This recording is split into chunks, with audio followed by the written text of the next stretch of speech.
Hiber-Nation 8. Grizzly's Growls presents Stories from the Hiber-Nation.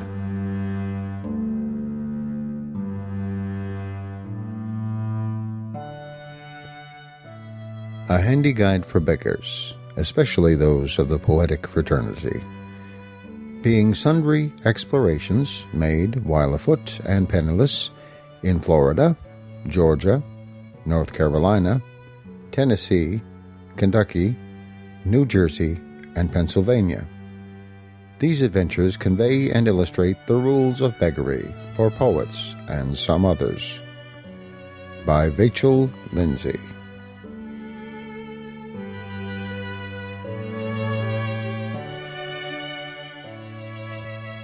A note to the listener. This book was published in 1916. Some of the words are offensive to the modern ear. Some were offensive even at the time and intended to be so. Some are offensive to me, too. Yet I see these words as necessary to convey the characters Lindsay met on the road and to convey the character of the times and the areas. Vachel Lindsay meant no harm in writing them as he heard them, and I mean no harm in reading them as written.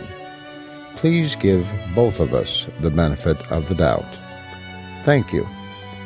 Grizzly Smith, 2008.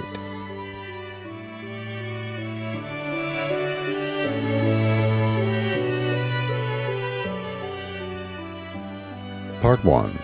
Vagrant Adventures in the South.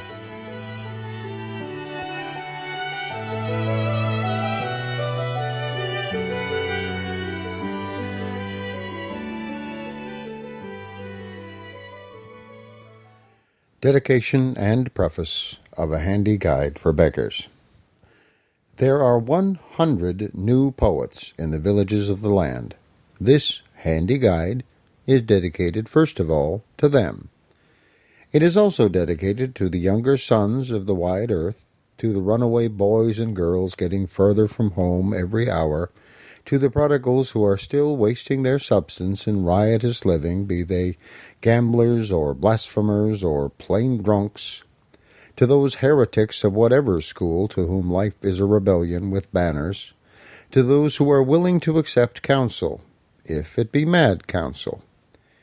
This book is also dedicated to those budding philosophers who realize that every creature is a beggar in the presence of the beneficent sun, to those righteous ones who know that all righteousness is as filthy rags. Moreover, as an act of contrition, re-enlistment, and fellowship, this book is dedicated to all the children of Don Quixote who see giants where most folks see windmills, those Galahads dear to Christ, and those virgin sisters of Joan of Arc who serve the lepers on their knees and march in shabby armor against the proud, who look into the lightning with the eyes of the mountain cat. They do more soldierly things every day than this book records, yet they are mine own people, my nobler kin, to whom I have been recreant, and so I finally dedicate this book to them. These are the rules of the road. Keep away from cities. Keep away from the railroads. Have nothing to do with money and carry no baggage. Ask for dinner about 11:15. Ask for supper, lodging, and breakfast about 5:15. Travel alone. Be neat, deliberate, chaste, and civil.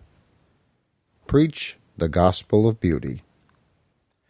And without further parley, let us proceed to inculcate these by illustration, precept, and dogma. Vachel Lindsay, Springfield, Illinois, November 1916.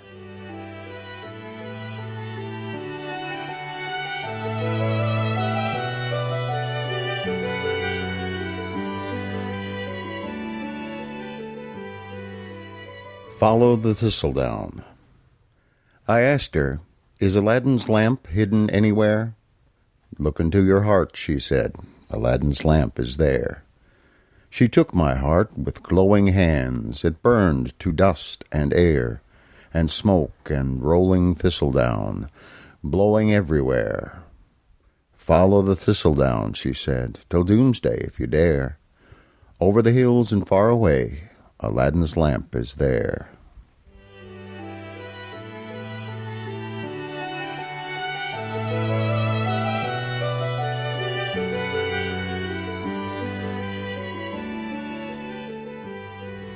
Columbus. Would that we had the fortunes of Columbus. Sailing his caravels a trackless way, he found a universe. He sought Cathay. God give us such dawns as when his venture o'er the sailor looked upon San Salvador. God lead us past the setting of the sun to wizard islands of august surprise. God make our blunders wise. The Man Under the Yoke, being my first experience as an absolutely penniless person and showing the good fortune of the penniless. It was Sunday morning in the middle of March. I was stranded in Jacksonville, Florida. After breakfast, I had 5 cents left.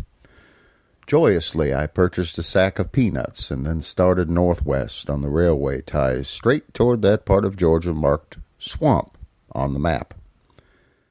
A sunset found me in a pine forest. I decided to ask for a meal and lodging at the White House, looming half a mile ahead just by the track. I prepared a speech to this effect. I am the peddler of dreams. I am the sole active member of the ancient brotherhood of the troubadours. It's against the rules of our order to receive money. We have the habit of asking a night's lodging in exchange for repeating verses and fairy tales. Well, as I approached the house, I forgot the speech. All the turkeys gobbled at me fiercely. The 2 dogs almost tore down the fence trying to get a taste of me. I went to the side gate to appeal to the proud old lady crowned with a lace cap and enthroned in the porch rocker. Her son, the proprietor, appeared. He shall ever be named the Dog Man. His tone of voice was such that, to speak in metaphor, he bit me in the throat. He refused me a place in his white kennel. He would not share his dog biscuit. The being on the porch assured me in a whanging yelp that they did not take nobody in under no circumstances. Well, then the Dog Man, mollified by my serene grin, pointed with his thumb into the woods, saying, "There's a man in there who'll take you in for sure." He said it as though it were a reflection on his neighbor's dignity. That I might not seem to be hurrying, I asked if his friend kept watch dogs. He assured me the neighbor could not afford them. The night with the man around the corner was like a chapter from that curious document, the Gospel according to St. John. He could not afford to turn a man away, because once he slept 3 nights in the rain when he walked here from West Georgia. No one would give him shelter. After that, he decided that when he had a roof, he would go shares with whoever asked. Some strangers were good, some bad, but he would risk them all. Imagine this amplified in the drawling wheeze of the cracker sucking his corncob pipe for emphasis. His real name and address are of no consequence. I found later that there were thousands like him. But let us call him the Man Under the Yoke. He was lean as an old opium smoker. He was sooty as a pair of tongs. His Egyptian mummy jaws had a 2 weeks' beard. His shirt had not been washed since the flood. His ankles were innocent of socks. His hat had no band. I verily believe his pipe was hereditary, smoked first by a bond slave in Jamestown, Virginia. He could not read. I presume his wife could not. They were much embarrassed when I wanted them to show me Lakeland on the map.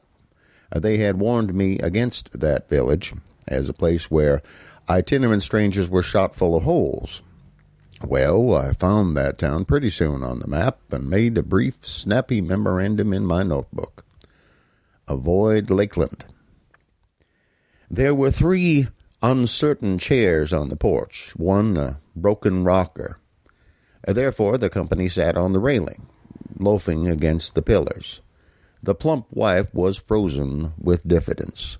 The genial, stubby neighbor, a man from away back in the woods, after telling me how to hop freight cars, departed through an aperture in the wandering fence. The 2 babies on the floor, squealing like shoats, succeeded in being good without being clean. They wrestled with the puppies who emerged from somewhere to the number of 4. I wondered if the man under the yoke would turn into a dog man when the puppies grew up and learned to bark. Supper was announced with the admonition, "Bring the chairs." The rocking chair would not fit the kitchen table, therefore the 2 babies occupied one, and the lord of the house another, and the kitchen chair was allotted to your servant. The mother hastened to explain that she was not hungry, and after snuffing the smoking lamp that had no chimney, she paced at regular intervals between the stove and her lord, piling hot biscuits before him. I could not offer my chair and make it plain that someone must stand. I expressed my regrets at her lack of appetite, and fell to. Their hospitality did not fade in my eyes when I considered that they ate such provisions every day. There was a dish of salt pork that tasted like a salt mine. We had one deep plate in common, containing a soup of lukewarm water, tallow, half-raw fat pork, and wilted greens. This dish was innocent of any enhancing condiment. I turned to the biscuit pile. They were raw in the middle. I kept up courage by watching the children consume the tallow soup with zest. After taking 1 biscuit for meat and 1 for vegetables, I ate a third for good fellowship. The mother was anxious that her children should be a credit, and shook them too sternly and energetically, I thought, when they buried their hands in the main dish. Meanwhile, the man under the yoke told me how his bosses in the lumber camp kept his wages down to the point where the grocery bill took all his pay, how he was forced to trade at the company store there in the heart of the pine woods. He had cut himself in the saw pit and had been laid up for a month, and like a fool had gone back to the same business. Last year he had saved up a little money, expecting to get things fixed up nice, but the whole family was sick from June till October. He liked his fellow workmen. They had to stand all he did. They loved the woods, and because of this love would not move to happier fortunes. A few had gone farther than Jacksonville. They did not understand traveling. They did not understand the traveler, and were likely to be mean to him. Well, then he asked me whether I thought niggers had souls. Well, I answered yes. He agreed, reluctantly. Well, they have a soul, of course, but it's a mighty small one. We adjourned to the front room, carrying our chairs down a corridor where the open doorways we passed displayed uncarpeted floors and no furniture. The echo of the slow steps of the man under the yoke reverberated through the wide house like muffled drums at a giant's funeral. Yet the largeness of the empty house was wealth. I have been entertained since in many a poorer castle. For instance, in Tennessee, where a deaf old man, a crone, her sister, a lame man, a slug of a girl, and a little unexplained boy ate, cooked, and slept by an open fire. They had neither stove, lamp, nor candle. I was made sacredly welcome for the night, though it was a one-room cabin with a low roof and a narrow door. Thanks to the giver of every good and perfect gift, pine knots cost nothing in a pine forest. New York has no such fireplaces as that in the front room of the man under the yoke. I thought of an essay by a New England sage on compensation. There were many old scriptures rising in my heart as I looked into that blaze. The one I remembered most was, "I was a stranger, and you took me in." But though it was a Sunday night, I did not quote scripture to my host. It was 7 o'clock. The wife had put her babies to bed. She sat on the opposite side of the fire from us. 8 o'clock was bedtime. The host had to go to work early. But our 3 hearts were bright as the burning pine for an hour. You have enjoyed the golden embossed brocades of Hokusai. You have felt the charm of Maeterlinck's the blind. Think of these, and then think of the shoulders of the man under the yoke, embossed by the flame. Think of his voice as an occult instrument while he burned a bit of crackling brush and spoke of the love he bore that fireplace, the memory of evenings his neighbors had spent there with him, the stories told, the pipes smoked, the good silent times with wife and children. It was said by hints and repetitions and broken syllables, but it was said. We ate and drank in the land of heart's desire. This man and his wife sighed at the fitting times and smiled when to smile was to understand. When I recited a few of the rhymes of the dear singers of yesterday and today, Yeats and Lanier, Burns, and even Milton, this fire was the treasure at the end of the rainbow. I had not been rainbow chasing in vain. As my host rose and knocked out his pipe, he told me how interesting lumbering with oxen could be made if a man once understood how they were driven.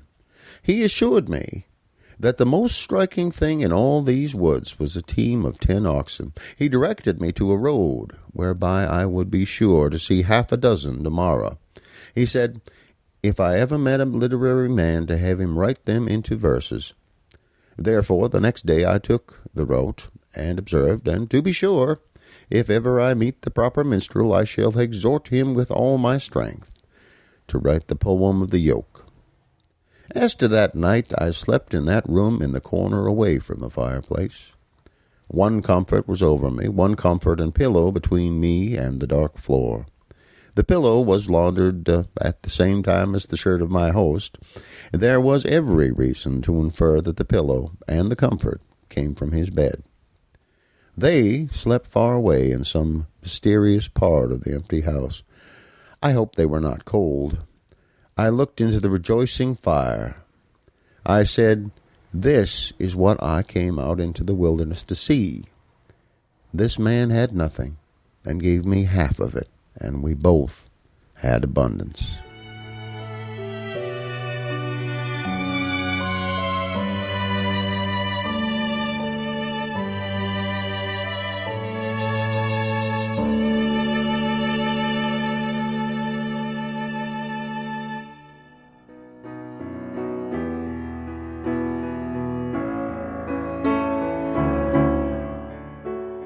Thanks for listening to Stories from the Hiber-Nation. Comment on the website at grizzly.libsyn.com.